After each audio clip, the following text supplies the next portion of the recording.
بسم اللہ الرحمن الرحیم۔ السلام علیکم ورحمۃ اللہ وبرکاتہ۔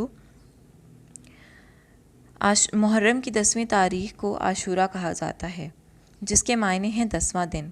یہ دن اللہ تعالیٰ کی خصوصی رحمت اور برکت کا حامل ہے۔ اس دن کے مقدس ہونے کی کیا وجہ ہے، یہ اللہ ہی بہتر جانتا ہے۔ کسی دن کو اللہ نے دوسرے دنوں پر کیوں فضیلت دی اور اس دن کا کیا مرتبہ رکھا، یہ تو اللہ ہی بہتر جانتا ہے۔ ہمیں اس کی تحقیق میں پڑھنے کی ضرورت نہیں۔ بعض لوگوں میں یہ بات مشہور ہے کہ جب حضرت آدم علیہ السلام دنیا میں اترے تو وہ عاشورہ کا دن تھا۔ جب حضرت ابراہیم علیہ السلام کو آگ میں ڈالا گیا، اس دن اس آگ کو اللہ نے ان کے لیے گلزار بنا دیا۔ وہ دن بھی عاشورہ کا دن تھا، اور قیامت عاشورہ کے دن قائم ہوگی۔ یہ باتیں لوگوں میں مشہور ہیں، لیکن ان کی کوئی اصل بنیاد نہیں، کوئی صحیح روایت نہیں جو یہ بیان کرتی ہو کہ یہ واقعات عاشورہ کے دن پیش آئے تھے۔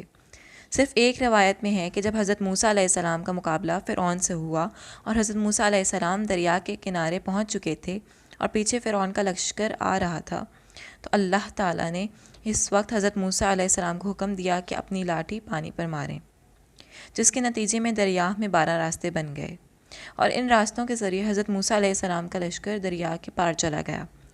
اور جب فرعون دریا کے پاس پہنچا اور اس نے دریا میں خشک راستے دیکھے تو وہ بھی دریا کے اندر چلا گیا، لیکن جب فرعون کا پورا لشکر دریا کے بیچ میں پہنچا تو وہ پانی مل گیا۔ یہ واقعہ عاشورہ کے دن پیش آیا، اور اس کے بارے میں ایک روایت موجود ہے جو نسبتاً بہتر روایت ہے، لیکن اس کے علاوہ جو دوسرے واقعات ہیں ان کے عاشورہ کے دن میں ہونے پر کوئی اصل بنیاد موجود نہیں۔ جیسا کہ میں نے عرض کیا کہ اس کی تحقیق میں پڑھنے کی ضرورت نہیں کہ کس وجہ سے اللہ تعالیٰ نے اس دن کو فضیلت بخشی، بلکہ یہ سب اللہ عز و جل کے بنائے ہوئے ایام ہیں جو جس دن کو چاہتا ہے اپنی رحمت اور برکتوں کے نزول کے منتخب فرما لیتا ہے، اور وہ اس کی حکمت اور مصلحت کو جانتے ہیں۔ یہ بات ہمارے اور آپ کے ادراک سے ماورا ہے کہ اس کے لیے اس کے بحث میں پڑھنے کی ضرورت نہیں۔ بعض لوگ یہ سمجھتے ہیں کہ عاشورہ کے دن کی فضیلت کی وجہ یہ ہے کہ اس میں نبی اکرم صلی اللہ علیہ وآلہ وسلم کے پیارے نواسے حضرت حسین رضی اللہ عنہ کی شہادت کا واقعہ پیش آیا۔ اس شہادت کے پیش آنے کی وجہ عاشورہ کا دن مقدس اور حرمت والا بن گیا ہے۔ یہ بات صحیح نہیں۔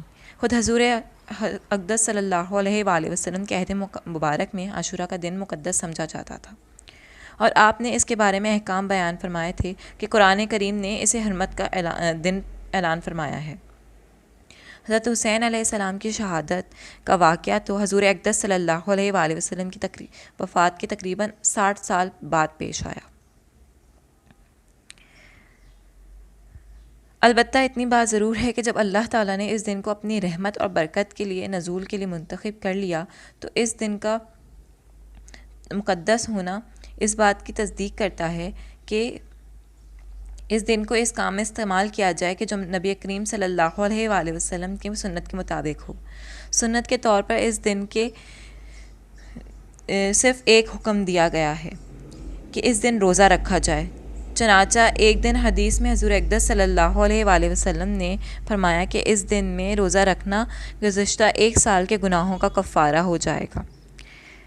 بس یہ ایک حکم سنت ہے، اس کی کوشش کرنی چاہیے، اور اللہ تعالیٰ ہم سب کو اس کی توفیق عطا فرمائے، آمین۔ اس میں ایک مسئلہ اور بھی ہے، وہ یہ کہ حضور اقدس صلی اللہ علیہ وآلہ وسلم کی حیات طیبہ میں جس میں عاشورہ کا دن آتا، آپ صلی اللہ علیہ وآلہ وسلم روزہ رکھتے، لیکن وفات سے پہلے جو عاشورہ کا دن آیا تو آپ صلی اللہ علیہ وآلہ وسلم نے عاشورہ کا روزہ رکھا، اور ساتھ ہی میں یہ بھی فرمایا کہ 10 محرم کو بھی روزہ رکھیں۔ یہ بھی روزہ رکھتے ہیں اور یہودی بھی روزہ رکھتے ہیں۔ یہودوں کے روزہ رکھنے کی وجہ یہ تھی کہ وہ دن بنی اسرائیل کو اللہ تعالیٰ نے حضرت موسیٰ علیہ السلام کے ذریعے فرعون سے نجات دی تھی، اور اس کے شکرانے کے طور پر یہودی اس دن روزہ رکھتے تھے۔ بہرحال حضور اکرم صلی اللہ علیہ وآلہ وسلم نے فرمایا کہ ہم بھی اس دن روزہ رکھتے ہیں اور یہودی بھی اس دن روزہ رکھتے ہیں، جس کی وجہ سے ان کے ساتھ ہلکی سی مشابہت پیدا ہوتی ہے۔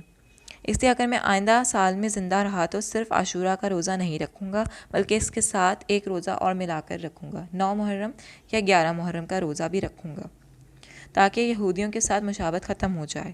لیکن اگلے سال عاشورہ کا دن آنے سے پہلے ہی حضور اکرم صلی اللہ علیہ وآلہ وسلم کا وصال ہو گیا اور آپ صلی اللہ علیہ وآلہ وسلم کو اس پر عمل کرنے کا موقع نہ ملا۔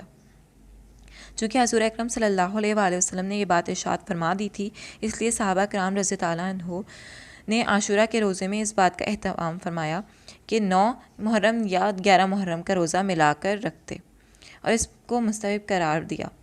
چنانچہ عاشورہ کے روزے رکھنے کو حضور اکرم صلی اللہ علیہ وآلہ وسلم کے اس ارشاد کی روشنی میں مکروہ تنظیمی یہی خلاف اولا قرار دیا ہے، یعنی اگر کوئی شخص صرف عاشورہ کا روزہ رکھ لے تو وہ گناہ گار نہیں ہوگا بلکہ اس کو عاشورہ کا ثواب ملے گا، لیکن چونکہ آپ صلی اللہ علیہ وآلہ وسلم کی خواہش 2 روزہ رکھنے کی تھی، اس لیے اس خواہش کی تکمیل میں بہتر ہے کہ ایک روزہ اور ملا کر 2 روزے رکھے جائیں۔ اللہ تعالی ہم سب کو اس چیز کی توفیق دے۔ جزاک اللہ خیرا، آمین۔ Stay tuned for more and subscribe for more. اللہ حافظ۔